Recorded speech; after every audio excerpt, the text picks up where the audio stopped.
Excambian, NC-41-881, was put in storage at Ancon Harbor in Lima, Peru, where it came to the attention of Wilton, Dick Probert, and Walter von Kleinsmith, co-owners of Avalon Air Transport in Long Beach, California.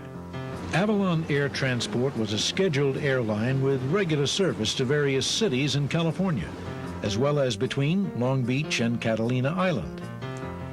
Probert and von Kleinsmith thought the Sikorsky would be a valuable addition to their fleet of Grumman Gooses. Dick flew to Peru to examine the plane.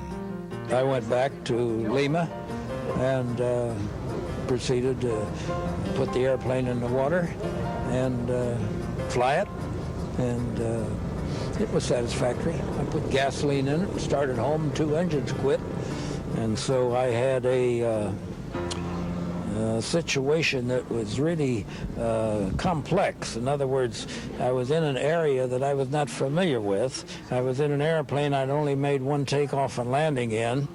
I had it overloaded with gasoline so I could make it non-stop to Long Beach, and because I was doing the celestial navigation myself, why I waited until nighttime. So it was night, and we're at 8,000 feet, the cruising altitude for the airplane, and these 2 engines quit, and it was so heavy with gasoline that there's no way I could handle it as far as going on with it with 2 engines out. So I turned around, went back, and made a night landing in a harbor that I was entirely unfamiliar with. It was full of fishing boats with no lights on them. To make it commercially economical to operate, when Probert finally got the Sikorsky to California, he modified it so it could be flown by just 2 pilots, saving the expense of a flight engineer and a radio operator.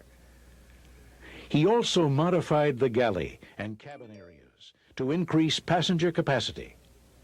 In October 1957, the Sikorsky, painted in the colors of Avalon Air Transport, began regularly scheduled flights between Long Beach and Catalina Island.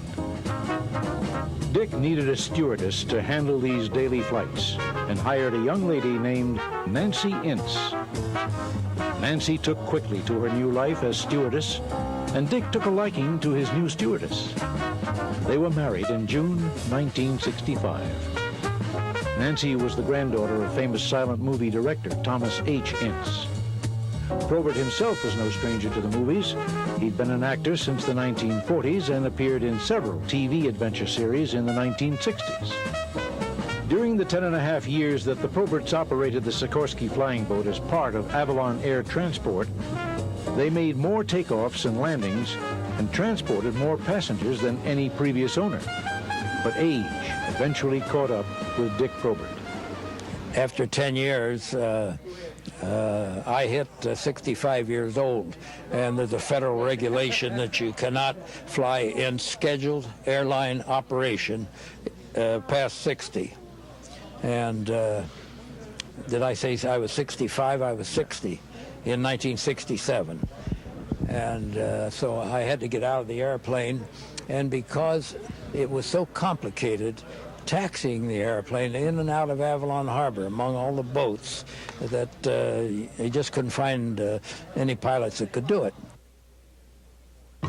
The availability of the VS-44A came to the attention of the owner of Antilles Airboats, a commuter seaplane service operating in the U.S. Virgin